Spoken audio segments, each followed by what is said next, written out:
We focus on history, culture, religion, art, social, and philosophy of Nusantara. Here, in the presence of Nusantara, we were made to be forgotten about the goodness of ourselves. Because negativity seems to be more interesting for us. Now, I'm Sutoyo Raharto and friends, assist you, to remind you, to awaken you that we still can find the gems of Nusantara. They are the great sights of Nusantara.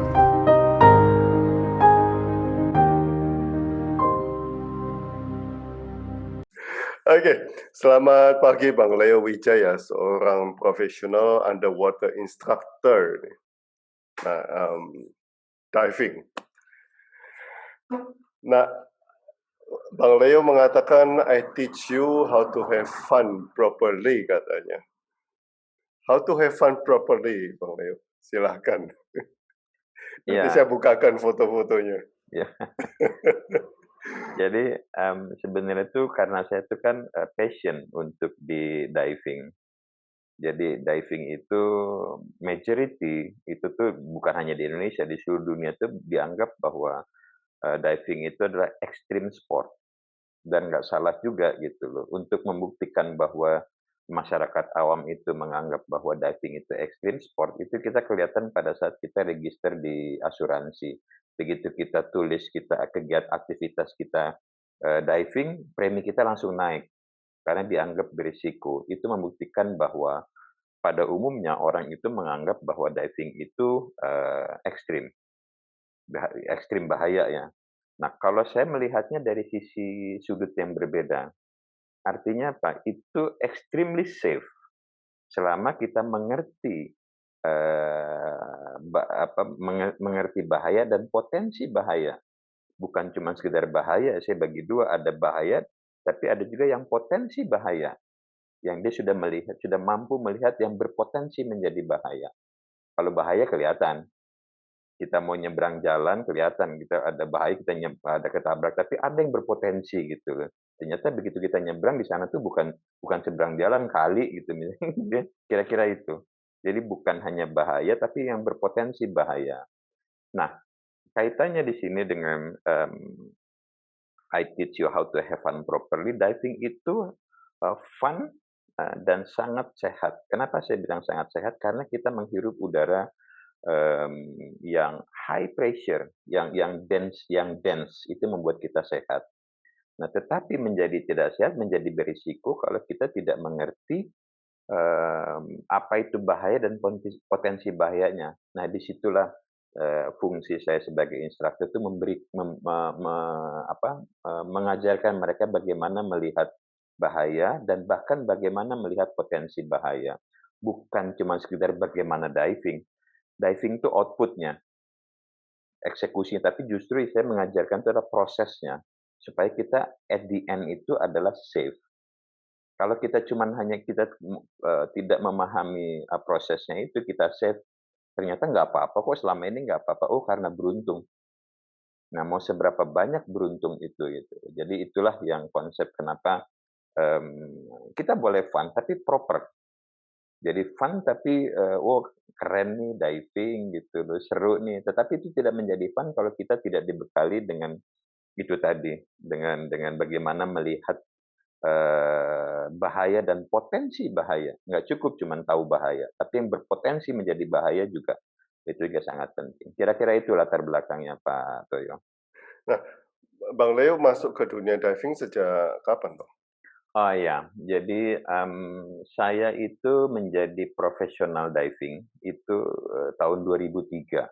Profesional ya, menjadi profesional itu artinya saya menjadi instruktur di situ. Nah, sedangkan diving sendiri saya dari tahun 91 saya diving, tapi saya terjun menjadi profesional itu baru 12 tahun kemudian. Oh, 12 tahun kemudian. Ya, tahun 2003 saya jadi instruktur. Bang, kalau kita lihat di di tradisional ya, diving tradisional. Ya, ya. Mereka sebetulnya mereka nekat atau tidak tahu caranya atau kekurangan alat atau bagaimana Bang yang mereka pakai apa? Kompresor. Kompresor, ya. Iya, iya. Jadi apapun kegiatan kita, baik itu diving atau apapun itu, baik dalam kehidupan kita menjalankan kehidupan sehari-hari, itu sebenarnya ada 3 elemen, Pak. Satu itu adalah kita harus menguasai skill, kedua itu adalah knowledge. Skill tanpa knowledge yang tadi Bapak sebut barusan nekat, karena dia tidak tahu bahayanya. Tapi kalau cuma tahu knowledge saja, tidak dibekali dengan skill, ya itu cuma wacana, omong-omong aja gitu loh. Apakah itu cukup dengan skill dan knowledge? Tidak. Ada 3, yang tadi saya bilang ada 3 elemen. Ada skill, ada knowledge, ada attitude. Attitude ini yang menurut saya sangat penting. Jadi kalau 3 elemen tadi, kalau saya bagi berapa besar kontribusinya untuk safety-nya tadi, skill itu saya bisa bilang cuman 25%. Karena itu bisa dilatih. Knowledge juga begitu, cuma 25%. Atau bahkan skill itu 20%, knowledge itu 20%, attitude 60%. Jadi sebagus apapun dia skill dan knowledge-nya, tapi kalau attitude-nya tidak bagus, itu berpotensi bahaya karena memberikan kontribusi yang cukup besar. Dan kembali lagi, itu bukan hanya di diving. Kita mencari partner, kita mencari tim buat tim kita. Skill bisa dilatih, knowledge bisa diajarkan kalau dia mau, tapi attitude itu jauh lebih penting. Termasuk integritas itu adalah di bagian daripada attitude. Itu kira-kira. Nah, kembali ke pertanyaan yang awal tadi, yang mereka untuk penyelam tradisional itu karena dia hanya mengenalkan skill saja. 2 elemen itu jauh dari apalagi knowledge gitu loh. Jadi potensi bahayanya itu tinggi sekali gitu. Ya cuma 20% walaupun sejago apapun, itu masih masuk kategori nekat. Karena cuma 20%. Yang selebihnya knowledge, attitude taruhlah attitude oke, tapi ini kan tidak dibekali dengan knowledge gitu. Nggak bisa, Pak. Kira-kira itu Pak Raharto. Tapi Bang Leo sering ketemu dengan penyelam-penyelam tradisional, Pak. Iya, Dan sangat. sangat. Dan Sering, karena saya sering keliling Indonesia, Pak. Dan skill mereka bagaimana, Pak? Kalau soal skill, no doubt ya, dia skill, nah ya karena dia biasa karena terbiasa, bisa karena terbiasa gitu loh. Tetapi tidak dibekali tadi dengan knowledge tadi, nah apalagi attitude gitu loh, Pak. Itu yang justru memberikan kontribusi banyak di daerah itu, penyelam-penyelam tradisional itu mengalami 2, paling ringan itu dia lumpuh. Tapi kalau dia paling parah itu ya dia sudah lewat, sudah selesai gitu loh. Nah, pertanyaan menariknya itu adalah sebenarnya, saya tahu, saya sering datang ke sana, kenapa saya sebagai seorang instruktur, kenapa nggak diajarkan? Itu mungkin itu ada menggelitik, saya bisa melihat dari Pak Sutoyo, udah tahu saya instruktur, saya sering ke sana, kenapa saya nggak Oh, enggak, diinformasikan? Saya ada saya alasannya juga, Pak. Oke. Saya ada Saya pengen alasan. tahunya bagaimana how they survive bertahun-tahun dengan cara itu gitu loh. Enggak, Pak, itu tuh hanya nunggu waktu saja. Hanya tunggu waktu saja dia dia itu lumpuh, karena dia bisa paralysis permanen, Pak. Atau yang paling fatalnya itu dia mengalami, stroke. Stroke-nya itu karena ada penyumbatan, ada embolism. Jadi ada gelembung udara yang menyumbat, aliran darah di otak. Jadi serangannya seperti stroke. Dan Bang Leo sering melihat korban-korban itu, Bang. Ya. Ya. Dan banyak.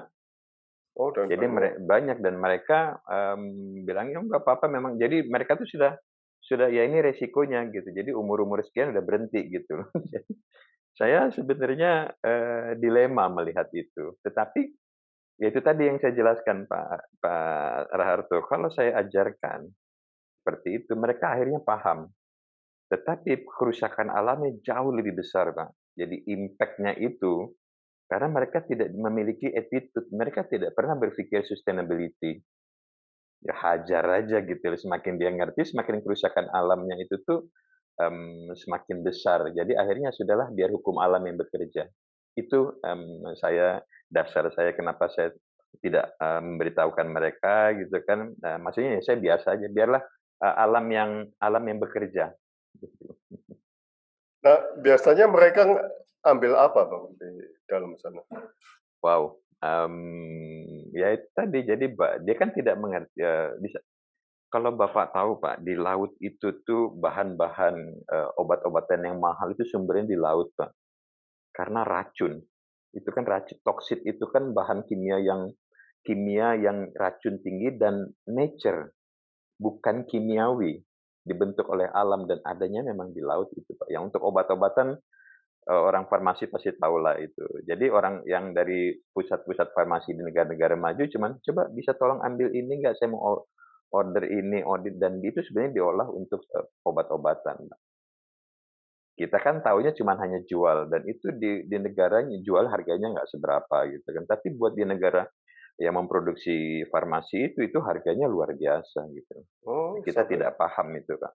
Kita, tidak paham itu karena, ya kita kan orientasinya masih lebih banyak darat. Ngakunya aja, pelaut, makanya lagunya nenek moyangku yang orang pelaut, Pak, sekarangnya udah enggak. kitanya enggak ya. Itu kan itu sejak Belanda itu, Bang. Eee, Saya pernah ngobrol dengan satu narasumber. Didaratkan kita itu. ya, mhm, memang. Jadi diciptakanlah mitos-mitos, nanti jangan ke laut, itu hanya buat raja saja, nanti ada Nyi Roro Kidul, ya sorry to say, ya percaya atau tidak, frankly speaking, saya termasuk orang yang tidak percaya itu, gitu. Jadi itu, dia, "Wah nggak boleh ke mana, ke laut," ya sementara orang-orang Belandanya pada main ke Pulau Ondros, gitu. Itu Pak, itu betul memang Pak. Iya, iya, iya. Nah, dari dunia diving, apa yang bisa Anda pelajari dari laut dan Anda ajarkan kepada anak-anak Anda, Bang? Iya, justru dengan hobi saya, karena saya sebelum di diving itu saya hobinya tuh hiking, Pak. Naik, Naik gunung. naik gunung gitu kan. Nah, itu ke laut itu juga salah satu nature yang kita harus hormati, kita respect. Malah justru saya melihat dengan saya sering diving ke Indonesia, di sana tuh dengan saya ya apalagi zaman sekarang kita bisa cari informasi betapa besarnya sumber daya alam di laut itu tuh. Dan di situ saya melihat bukan cuma ikan saja, Pak. Seperti tadi yang saya bilang di sana banyak bahan-bahan yang untuk, kimia gitu kan. Terus kalau Bapak pernah dengar bagaimana muntahan ikan paus itu bisa sampai harga per kilonya itu bisa sampai harga miliaran sebagai bahan. Nah itu ya yang kita, tidak tahu itu. Jadi, kenapa begitu? Karena kita tuh berlimpah sehingga kita kadang-kadang bukan kadang-kadang, jadi tidak menghargai, tidak mengapresiasi. Orang yang tidak punya, dia mencari tahu dan dia menghargai itu. Karena kita punya kok di mana-mana banyak. Orang nanam tongkat aja bisa jadi tanaman kok. Itu betul, Pak. Kira-kira itu, Pak. Jadi dengan adanya, sumber daya alam kita yang luar biasa, bukan hanya tourism ya, tourism itu hanya part of, tapi, ikannya bagaimana gitu kan, itu, luar biasa kekayaan alam di Indonesia. Kalau saya turun di bawah, tetapi begitu karena saya keliling Indonesia, begitu saya naik ke atas, itu saya tinggal di daerah-daerah pesisir, yang masyarakat, bukan masyarakat marginal, termarginalkan. Jadi kalau marginal kan ya memang iya, karena alamnya dia menjadi marginal, ini termarginalkan atau dimarginalkan, gitu. Artinya dimiskinkan. Jadi, saya kasihan gitu ngelihat mereka tuh kayak seperti tikus mati di lumbung padi.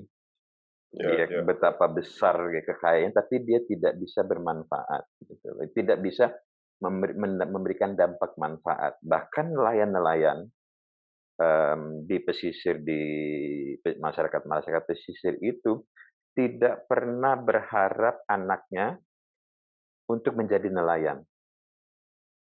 Tidak pernah, Bapak boleh cek gitu kan, nggak ada. Kalau bisa kamu sekolah ke kota, kamu jadi pegawai atau jadi apa itu, tidak untuk nelayan. Saya terbalik, Pak. Saya semenjak pensiun, semenjak sudah tidak menjadi karyawan, malah saya mengganti profesi. Jadi di KTP saya itu, profesi saya sekarang itu adalah nelayan Oh, wow. dan perikanan. Karena dengan itu saya punya, dengan harapan saya itu punya, saya legitimate gitu loh untuk bicara dengan nelayan gitu. Saya juga nelayan loh gitu. Walaupun skill-nya jagoan dia gitu loh. Iya, iya, iya, iya. Kira-kira itu, Pak. Jadi betapa besarnya sumber yang dari laut kita. Sedikit kita bicara bagaimana ikan tuna. Jadi kalau Bapak lihat perairan di Indonesia itu antara Laut Selatan, Hindia dengan Pasifik. Ya, jadi di dua benua itu, apa benefitnya dengan dua benua itu? Jadi Indonesia itu tempat pit stop, tempat ikan migrasi yang dari selatan kalau dingin dia ke utara, itu dia mampir di Indonesia. Di situ dia mating, kawin di situ. Kawin di situ, ya. Kawin di situ, begitu dia sudah besar baru dia keluar lagi. Nah, Australia itu memanfaatkan itu, dia menangkap ikan-ikan tuna itu tuh dengan sistem teknologi yang luar biasa. Dan dia menangkapnya di perairan internasional karena dia tahu dia besarnya di Indonesia di Laut Banda situ. Begitu dia migrasi ke selatan dia tangkap aja, Pak. Tangkapnya juga bukan hanya ditangkap langsung dijaring hidup-hidup, enggak. Dia ada sistem. Dia membuat jaring, membuat kolam yang besar sekali dia bikin jaring. Ada di YouTube itu. Begitu dia sudah masuk ke sana, itu jaring kolamnya di bawahnya yang ada jaring itu ditarik ke Australia. Nah, di sana dibesarkan. Oh. Kita cuma menangkap saja gitu loh. Karena kita boro-boro kita mau punya teknologi seperti itu. Kita mau nelayan, mau berangkat aja masih mikir ini bensinnya siapa ya, yang akhirnya kita pinjam dulu sama tokeknya yang di sana. Nggak apa-apa nih saya pinjam. Jadi pinjam dulu nanti bayarnya pakai ikan gitu. Ya, ya. Nah, di Ini situ, seperti petani juga, Bang. ya, nah di situ sebenarnya ya saya nggak akan bicara ke sana. Di situ sebenarnya ada peluang antara inferior dan superior lagi di situ gitu. Kira-kira itu. Nah, seharusnya memang kita itu tuh ya itulah yang kita punya punya resources, natural resources seperti itu. Jadi berdayakanlah masyarakatnya, jangan diperdayakan, berdayakan. Selama ini kan diperdayakan, semakin miskin, semakin susah, itu proyek buat saya kan, Pak. Sorry ya saya ngomong gitu. Tapi sekali lagi saya tidak menyenangkan pihak-pihak itu. Mungkin kalau saya punya kesempatan juga saya akan melakukan hal yang sama mungkin ya. Iya, iya, Nah, iya, tetapi iya. yuk kita sadari, ayo sama-sama kita bangun supaya kita pun juga tidak resources kita juga tidak dikelola oleh orang-orang luar. Selama ini kan kita punya resources, tapi kita belum mampu untuk mengelola resources kita sendiri. Ini rasanya pelajaran SD saya tahun 80-an. Guru, Oke. iya, guru saya sudah pernah ngomong itu sejak tahun 80-an. Dan berarti sudah 40 tahun. Dan masih. Jadi Dan kenapa? masih, ya. Ya, dan kenapa Indonesia itu menjadi seksi di dunia? Kita, kalau saya melihat, mudah-mudahan tolong dikoreksi kalau salah, penduduk kita tuh nomor 4, Pak, di dunia. Dan resources kita tuh luar biasa. Jadi penduduk kita itu adalah penduduk yang nomor 4, which is marketnya besar, size marketnya besar, dan dia punya kemampuan untuk bayar, karena dia punya resources. Nggak apa-apa lah saya yang kelola, saya kasih duitnya buat nanti kamu makan, gitu. Iya, iya. Kira-kira itu. Nah, setelah keliling di dalam laut Indonesia, Bang, apa yang Abang rasakan tentang negeri ini? Itu tadi yang saya lihat, yuk kita sama-sama kita bangun. Jadi sudah cukup terlalu lama lah kita dikelola oleh, kita tidak mandiri, belum mandiri gitu loh. Jadi saya juga tidak terlalu setuju dengan orang yang suka blame kita sih kelamaan dijajah sama Belanda gitu kan. Jadi selalu menyalahkan. Menyalahkan Belanda. Ya, kalau saya melihatnya lagi seharusnya dari diri kita sendiri, harusnya berpikir, kenapa kita lama dijajah? Itu yang dipelajari. Sudah itu bukan salah saya, itu salah sana, kita dijajah gitu. Enggak, itu akan selamanya akan begitu jadi pembenaran. Jadi seharusnya kita belajar itu adalah kita pelajar kenapa kita dijajah lama dijajah. Itu yang kita pelajari, bukan kita blame ke orang gitu loh. Jadi saya nggak menyalahkan ke mereka, saya tidak sependapat dengan orang, kita sih coba kalau kita dijajah Inggris.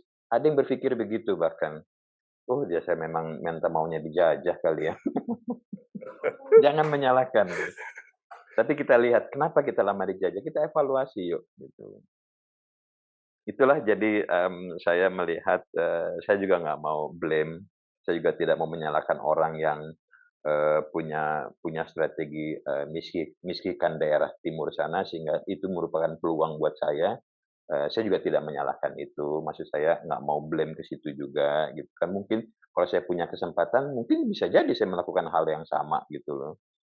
Nah, jadi ayo sama-sama, kita masih punya kesempatan kok daripada kita menyalahkan ke orang lain, akhirnya kita tidak melihat, kekurangan dari kita gitu loh. Karena kita melihat dari sisi luar, dia sih salah karena kita begini gitu, tapi tidak kita lihat gitu loh. Yuk sama-sama kita gali. Nah, disitulah peran pemerintah juga sangat penting di situ dalam mendidik gitu kan. Nah, salah satunya di sini ini Pak, media. Betapa besarnya peran media gitu kan. Sementara media itu saya melihatnya tuh masih berpikir rating. Yang paling laku rating, ya sudah saya bikin sinetron aja. Jadi masyarakat kita senangnya dengan sinetron, masyarakat baperan gitu kan, itu aja gitu loh. Tapi di sana unsur-unsur pendidikan itu jauh dari berita-berita atau yang disajikan itu jauh dari nilai-nilai pendidikan. Beritanya pun juga begitu, ya mohon maaf, kakek memperkosa cucunya, ya begitu-begitu Pak, gitu loh. Jadi tidak inspiring, tidak inspiratif gitu loh. Jadi, kita tuh karena dinilainya jualnya itu, wah beritanya bagus gitu kan, tapi yang diberitakan adalah hal-hal yang justru, membuat bisa kita bilang, encourage, desperate gitu kan, membuat malah orang, muak gitu. Bahkan malah mendidik orang yang, "Oh begitu ya," gitu loh. Bukannya memberikan, berita-berita yang justru inspiring, memberikan, semangat gitu loh.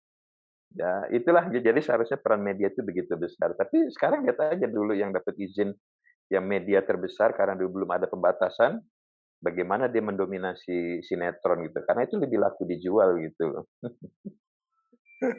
Jual mimpi, Pak. Jual mimpi. Mhm.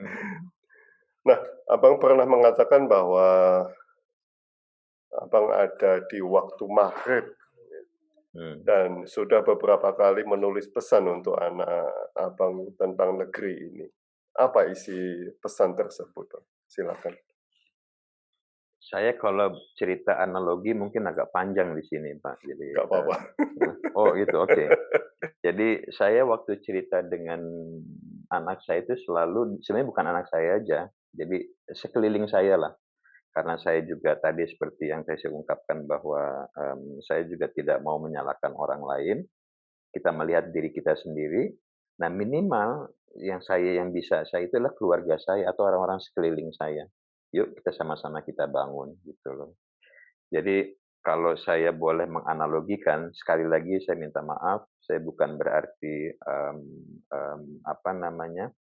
menyinggung suatu suku atau enggak. Ini hanya sebatas analogi, contoh gitu misalnya. Saya karena di Sumatera dan besar di Jakarta, jadi saya juga dari tahun 73 saya sudah tinggal di Jakarta sampai sekarang cuman sekarang baru setahun ini saya lebih banyak di Bali. Artinya saya jika melihat perkembangan itu kemudian saya gabungkan dengan informasi-informasi apa yang saya dapat. Jadi sekali lagi saya mohon maaf, bukan berarti saya menyinggung suatu suku, ini sebagai sampel saja. Dan ini saya buat tulisan juga yang kemarin saya cari-cari tulisannya itu nggak ketemu-ketemu. Jadi analoginya kira-kira begini, dan itu selalu saya ceritakan berulang, sampai anak saya juga bosen gitu, "Iya sudah tahu," katanya. Saya membuat suatu analogi, sekali lagi minta maaf, saya bukan, ini contoh saja. Saya melihat ada satu suku native, apakah itu di Jakarta atau di Bali tempat saya tinggal sekarang, dia native. Native itu otomatis dia yang punya properti, dia punya lahan, ya. Dia punya lahan, tetapi lahan itu cuman hanya dia manfaatkan untuk beternak aja. Jadi tempat beternak kambing, beternak sapi, itu dia pakai di situ. Kemudian, ada satu orang investor datang ke pemilik, properti tadi karena dia tahu tempat itu strategis, akan berkembang menjadi pusat distrik bisnis gitu misalnya. Maka dia sewalah tanah properti itu 30 tahun. Nah, si pemilik yang orang native itu, yang orang sana itu, "Oh, tanah saya disewa 30 tahun bayar di muka." Dia kaget-kaget, selama ini cuman hanya buat, ngangon sapi sama kambing aja gitu kan. Disewalah 30 tahun. Nah, setelah dibayar di muka ya, cash. Kaget-kaget kan dia dibayar cash 30 tahun. Nah, saya misalnya sebagai investor itu properti yang saya sewa itu saya bangun rumah-rumah kontrakan, rumah-rumah mewah, rumah-rumah kontrakan. Nah, rumah-rumah kontrakan di sana yang ngontrak itu ada orang dari Singapura, orang-orang Asia yang ngontrak situ karena dia kebutuh itu gitu. Dia tempatnya strategis, tapi dia butuh itu. Jadi saya yang bangun rumah, kompleks perumahan itu yang sewa itu orang-orang asing di situ. Nah, si pemilik, tanah yang aslinya, dia cerita ke mana, "Itu tanah saya tuh." Ya memang 30 tahun saya sewa gitu kan. Nah, setelah nggak sampai 30 tahun, karena duitnya dia cuman bisa, dapat duit kaget gitu kan, mulailah sifat konsumerisme. Dia beli walaupun listrik belum ada gitu, listrik misal taruh cuma 600 watt tapi AC 4, AC jadi konsumsinya lebih tinggi gitu loh.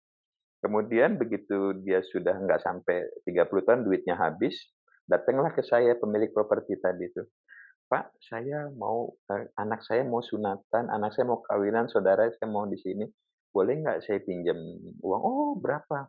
"Saya butuh 100 juta." "Oke, nanti, besok saya transfer." Kok segitu gampangnya si pemilik properti itu, akhirnya saya transfer. Dia nanya, "Waduh Pak, nanti bayarnya gimana?" "Gampang, itu kan tanah Bapak saya cuma 30 tahun, saya kontrak lagi ya 10 tahun," gitu loh. Nah begitu terus. Begitu dia sudah habis duitnya, pemilik tanah itu bekerja di perumahan yang tanah dia itu. Sebagai apa? Security, tukang kebun, bukain pagar, kira-kira itu Pak. Nah itulah gambaran mikro Indonesia, kira-kira seperti itu. Nah, yang saya gambarkan ke anak-anak itu menyadarkan itu. Yuk, karena kamu itu sebagai pemilik tanah tadi gitu loh. Kamu jangan menyalahkan orang yang nyewa saya tadi, yang nyewa tadi, penyewanya jangan kamu salahkan. Karena saya pun juga melakukan hal yang sama untuk itu. Tapi kalian sebagai pemilik, pinterlah kalian supaya kalian bisa mengelola. Gitu. Bagaimana mengelola aset kalian sendiri gitu loh. Dan itu adalah gambaran mikro Indonesia. Gitu. Jadi gonjang-ganjing ribut-ribut keturunan pemilik tanah itu kan banyak anaknya misalnya kan. Nah, ada kelompok anaknya, "Ngapain sih ribut-ribut, udahlah kita santai aja terima ini, terima setoran," karena dia biasa hidup enak gitu loh. Tinggal dikasih duit gitu. Nah, sementara yang pinter ini, "Oh nggak bisa ini, saya harus kelola sendiri." Nah, si yang ngontrak di rumah saya nih, sama termasuk saya tadi, "Wah ini bahaya nih anak yang pinter ini, nggak boleh nih, saya adu domba." "Udahlah, kamu sini santai-santai aja, udah mikirin akhirat aja lah, itulah ke rumah ibadah sajalah, udah santai, biar saya yang atur." Nah, itulah mikro Indonesia, Pak. Kira-kira itu. Jadi saya hanya memberikan gambaran, saya tidak menyalahkan orang yang ngontrak properti di situ dan juga tidak menyalahkan, apa namanya, tidak menyalahkan orang-orang asing yang ngontrak di perumahan itu. Tapi keturunan yang punya properti awalnya yang native itu yuk sadar gitu loh. Karena sampai sekarang itu analoginya Pak ya, saya mohon maaf kalau memang ini, tapi ini real, ini kejadiannya gitu. Jadi keturunan-keturunan pemilik tadi itu kan ada yang dari militer, ada yang bekas jadi dirjen atau apa gitu kan. Begitu dia pensiun, mereka ditarik menjadi komisaris di perusahaan-perusahaan yang ngontrak di rumah itu. Buat apa kalau bukan tunggonggong? ya mohon maaf ya saya agak sedikit kasar, Pak. Untuk gonggong ya untuk meredam ya, keluarga-keluarga yang sadar tadi itu, di pemilik tanah itu, udahlah ini. Nah, nanti begitu jadi komisaris itu, Pak, begitu nanti ada yang keturunan yang tadi cuma duduk manis jadi mastoran itu, begitu ada pensiunan baru, nah yang tadi jadi komisaris, gantian dong sekarang kamu kan sudah istirahatnya, ada pensiunan baru nih di sini gitu. Begitu terus, Pak. Nah itu, sadarlah itu gitu loh, kondisi itu gitu. Kira-kira itu, Pak. Jadi saya menyadarkan anak-anak itu, saya membuat, apa namanya, analogi itu dengan tidak menyebutkan suku ya. Mudah-mudahan kita juga bisa menilai gitu kan, nggak usah jauh-jauh, Pak. Di tempat saya tinggal sekarang pun juga artinya di Indonesia ya begitu, Pak, gitu. Jadi tugas saya adalah, bukan saya menunjuk, "Oke, kamu harus jadi ini, kamu harus jadi ini." Enggak. Tugas kita tuh hanya mengangkat orang-orang supaya dia view-nya lebih tinggi, bisa melihat, dia bisa menentukan sendiri gitu loh. Jangan mau ditekan-tekan terus supaya kita tidak mampu melihat gitu loh. Yang ada kan begitu, tekan-tekan supaya kita tidak melihat gitu. Udahlah mikirin ajalah ke rumah ibadah lah, itu biar kita yang atur. Tapi saya, yuk kita angkat, kita lihat loh ini. Tapi bukan, wah, begitu, jangan juga karena sudah sadar, "Oh ini nggak bisa, kita harus revolusi ini." Enggak gitu juga, konyol gitu loh, Pak. Tapi balik lagi saya bilang prosesnya. Jadi jangan at the end aja maunya instan gitu loh. Tapi proses gitu. Nah itulah, yang saya berikan minimal ke lingkungan terdekat saya atau orang-orang sekeliling saya, yang saya berulang saya ceritakan analogi ini, saya slap, saya tampar, wake up, bangun, bangun. Inilah kondisi Indonesia itu. Itu kira-kira Pak Raharto.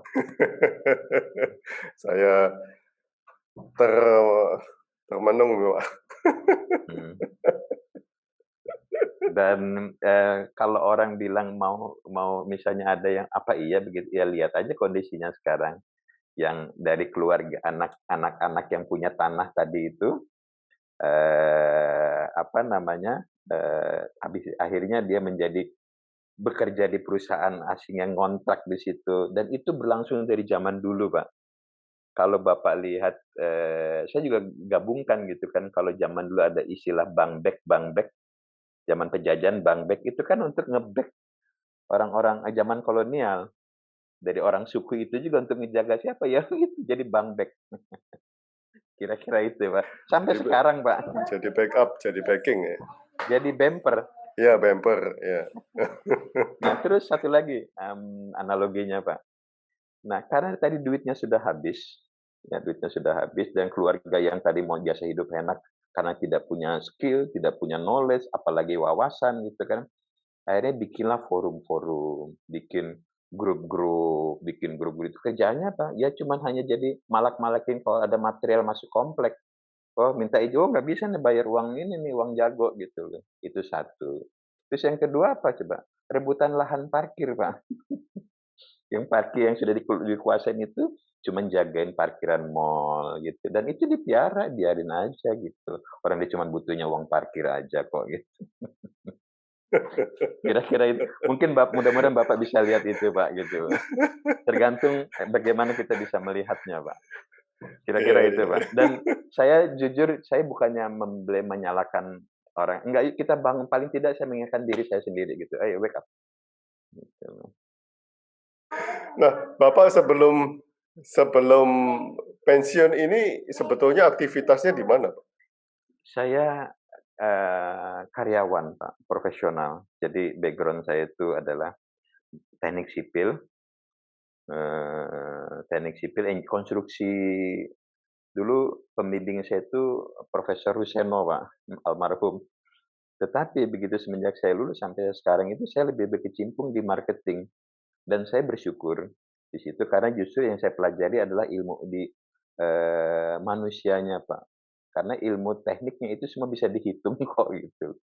Jadi itulah yang saya berikan eee, ke anak-anak saya juga gitu kan. Karena kalau yang, teknik itu, yang lain itu bisa dihitung, programnya ada, tapi bagaimana membaca, apa namanya, mengatur manusia itu jauh lebih dinamis, membuat kita hidup, gitu, Pak. Bukan berarti saya mengecilkan yang, orang-orang yang teknik, itu perlu juga, Nah, nggak ada itu nggak bisa juga, Pak. Tapi saya melihat dari sisi yang sini, ada peluang gitu loh. Yang itu bukan berarti tidak ada peluang ya gitu.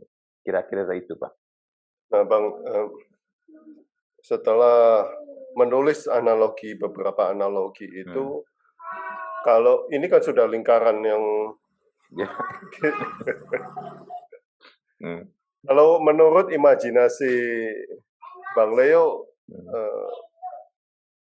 cara memotongnya bagaimana, Bang? Ini kita ngomong imajinasi saja. Ya. Oke, saya terus terang kalau misalnya Pak Sutoyo tanya bagaimana cara memotong, orang sering bilang potong generasi gitu kan, itu nggak segitu mudah Pak, gitu loh. Jadi saya melihat karena itu perlu proses Pak. Kalau motong generasi itu biar bagaimanapun, karena saya orang marketing ya, kita jangan melihat hasil akhir. Pokoknya terserah apapun yang penting isinya bagus, jangan Pak. Kalau kita hanya selalu berpikir, terserah gimana caranya, pokoknya yang penting hasilnya bagus. Itu kita tidak berpikir proses. Jadi kalau misalnya itu ternyata bagus, itu karena beruntung. Jadi kalau saya orang marketing, itu akhirnya penjualannya tinggi, tiba-tiba tinggi, itu karena beruntung. Karena faktor luck gitu loh. Tetapi kalau prosesnya yang kita concern di situ, biarlah itu menjadi, at the end itu menjadi output-nya, itu nggak apa-apa. Kalau emang ternyata kecil, ya perbaiki prosesnya, Pak. Nah, sama juga dengan hal ini gitu loh. Jadi perbaiki prosesnya.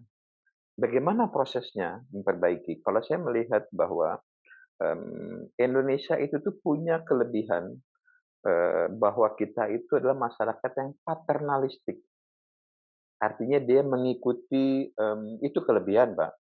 Jadi mengikuti apa kata gurunya, apa kata pimpinannya, itu sebagian besar itu. Nah, itulah yang harusnya kita perbaiki, Pak. Jadi itu kekuatan, yang jadi panutan itu yang kita perbaiki, Pak, gitu. Jangan kambing dijadiin panutan, Pak. Kambing dipoles jadi sapi gitu, jadi panutan. Jangan gitu loh. Kelakuannya, Bapak ngerti maksudnya, Pak ya. Jadi Ya. justru kualitas inilah yang harus kita perbaiki. Nah, disitulah sebenarnya pemerintah, partai, ayo bentuk itu gitu loh. Jadi karena dia sebagai sebagai mekanisme yang untuk ngebentuk itu berpikir ke situ gitu loh. Ayo, jadi yang leader-leader ini sebagai panutan itu. Apakah leader itu sebagai dari pemuka agama, ataukah dari partai politik, silakan terserah, tapi yang itu dianggap sebagai leader bagi masyarakat kelompok itu yang kita bentuk gitu loh, Pak. Jadi sadari bahwa kita punya kekuatan seperti itu gitu kan, daripada kita potong generasi. Itu hasilnya menurut saya, seperti yang saya bilang tadi, itu tidak mengalami proses. Kalau sukses karena kebetulan, tapi tidak akan bertahan lama, Pak. Karena akan ada sakit, dendam, atau apa, karena akan terjadi situ. Tapi kalau proses dan sadari itu, saya yakin itu akan jauh lebih stabil ketimbang kita yang instan, Pak. Itu kira-kira. Wow, luar biasa Bang. Saya nggak usah tanya tentang diving lagi deh. Diving itu salah satu output aja, Pak. Jadi diving itu adalah salah satu, buat saya, salah satu metode yang, karena diving itu precisely, Pak. Jadi dia harus itu, proses itulah yang saya ciplak gitu loh. Oke. Jadi kalau Bapak bisa, saya yang diving-nya itu tuh jadi justru karena saya melihat ke Indonesia itu, jadilah saya menghibur diri saya sendiri, mendingan saya diving aja lah, saya melihat itu. Jadi begitu saya ada kesempatan ngomong sama nelayan gitu, karena kebetulan saya juga bekerja di salah satu perusahaan otomotif terbesar, salah satu otomotif terbesar di Indonesia, perusahaan Jepang, yang mana dia juga mempunyai produk motor tempel. Dia punya mobil, punya motor tempel gitu kan. Nah itu justru karena saya kerja di sini, saya jadi passion, Pak. Saya ketemu dengan laut, ketemu dengan kelompok-kelompok nelayan, saya bicara di situ. Bicara memberikan gambaran seperti ini, tapi juga jangan drastis perubahannya. Ayo bina dirimu sendiri, bikin kelompok. Saya lihat intip dengan Kementerian Kelautan, programnya apa sih gitu ya. Kementerian itu bagus, luar biasa. Indonesia itu soal bikin tutor, bikin apa tuh luar biasa. implementasinya yang kadang-kadang, kita, dia perlu orang gitu loh. Ya saya saya kembali lagi saya tidak menyalahkan, "Oke, mana ini programnya?" Nah, itu yang kadang-kadang yuk kita sampaikan ke kelompok lain, bikinlah kelompok, bikin bikin kelompok yang resmi, bikin koperasi, karena pemerintah akan memberikan itu dan kamu juga punya wadah gitu loh, nggak tergantung dengan pengijon atau apa, bikin di situ gitu loh. Kalau perlu, kalau memang itu susah karena pengijon juga nggak mau karena, "Waduh ini lahan saya hilang ini," gitu loh. Ajak dia gitu loh. Kita intim dulu dengan dia, setelah kita intim baru intimidasi. Jangan langsung intimidasi. Kira-kira itu, Pak. Jadi kelompok-kelompok ini karena begitu kita langsung intimidasi seperti yang tadi, itu akan prosesnya akan sakit. Akan ada rasa nggak enak, nanti akan ada, ya udahlah kita intim dulu baru intimidasi Pak kalau nggak nurut. Tapi bukan gitu ya, tapi kira-kira, pola pikirnya seperti itu. Rangkul, ajak kerjasama semuanya gitu loh. Iya, iya, iya. Jadi kalau saya melihat ada kekuatan kelompok, selama ini kita, sudah cukup nyaman dengan kelompok barat, ya yang sudahlah kamu duduk ajalah santai-santai semuanya kita atur. Tiba-tiba ada kelompok timur nih, yang mau begini. Nah, saya sebagai kelompok barat itu terganggu dong dengan adanya ini gitu loh.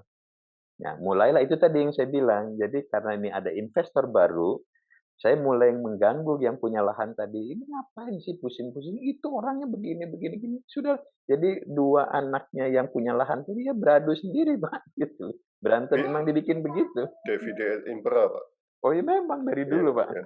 Jadi saya tidak menyalahkan, sebagai pemilik modal yang lama, juga tidak, gitu. Karena itu memang itu hukum alam, Pak. Tapi justru yang saya perlu improve itu adalah si pemilik properti tadi. Yuk sadar yuk, gitu loh, bahwa kamu itu sebenarnya kamu tuh bisa lebih, hebat dari yang orang sekarang penduduk kita 270 juta. Kenapa menjadi seksi? Karena kita marketnya besar dan punya resources yang bagus. Jadi dia mampu untuk bayar itu. Beda dengan masyarakat yang penduduknya besar tapi tidak punya resources. Ya saya nggak usah, misalnya nih ya, India gitu, saya nggak tahu resources-nya apa, tapi Indonesia itu punya resources luar biasa. Jadi lebih seksi Indonesia. Nah kalau Cina, dia penduduk nomor satu tidak usah. Dia punya market dan dia juga punya resources dan dia juga bisa ngelola sendiri gitu. Kalau kita marketnya besar, resources-nya besar, ya mengelola orang lain, bedanya itu, Pak. Terima kasih Bang Leo atas Sama-sama, waktunya, Pak. Baik, Pak. Mudah-mudahan. atas sharingnya. Kita harus jumpa di Bali. Oh iya iya Pak, kalau Bapak ke Bali atau apa kita kita bicara-bicara mungkin bisa melahirkan apa ya konsep-konsep gitu kan, nggak cuma sekedar konsep. Kalau seandainya itu menjadi konsep, bukan kita yang melaksanakan, paling tidak ada yang menjalankan gitu kan. Iya, iya, iya. Mudah-mudahan bermanfaat gitu loh Pak. Nggak hanya dibawa hanya buat kepuasan saya aja gitu. Karena saya juga cerita ini bukan saya itu berharap mendapat orang itu akan tertarik dengan saya gitu kan, wah hebat, bukan itu Pak. Tapi paling tidak apa yang saya tahu itu, saya nggak saya hanya buat anak saya aja kok. Iya, iya. Bukannya saya berharap, berharap, wah hebat, enggak. Saya udah maghrib kok gitu, nggak butuh itu, saya dengan diving aja udah happy kok. Masih muda itu. Umur berapa Bang? Tahun ini mudah-mudahan saya 60. Oh, di Cina masih muda ya. Cina itu 90-100 baru tua itu. Iya, Iya. iya. Oh ya, wow. Itu pemimpin Cina Deng Xiaoping ya. Iya iya, Deng Ya Xiaoping. itu jadi mulai karirnya umur 78. Dia tuh sekarang udah di atas 80 ya? Oh, dia udah meninggal. Oh, Deng Xiaoping, saya Deng pikir. Xiaoping, Ya, ya. ya. Iya. Itu dia selama itu kan di penjara. Oke. Dia keluar itu ya jatuhnya mau ya. Dia umur 78, 80 baru jadi pemimpin, baru mulai karir politik. Ya. Oh, wow. Ya, itu masih 20 tahun lagi, Bang. Nah, karena itu tadi Pak, karena siapalah saya kan cuma cilepete kucing kampret Pak. Saya pemegang kebijakan bukan, orang partai bukan. Nah, Gitu kan sekarang. Nggak tahu nanti 20 tahun lagi. Ya paling tidak itu moral obligation saya, tanggung jawab moral saya itu adalah dengan dengan keluarga saya sama orang-orang sekeliling saya, bangun loh, ini loh," gitu loh. Saya bukannya butuh ngomong begini bukannya untuk supaya, "Wah hebat," bukan itu Pak sekali lagi. Paling tidak untuk saya sendiri. Oke, thank you Bang Leo. Sama-sama Pak. Ya, Ya kita Pak harus Pak jumpa Pak. di Bali. Ya mudah-mudahan Pak ya. Siap, Terima kasih siap. Pak. Ya Terima Pak. kasih, terima Terima kasih kasih. Pak.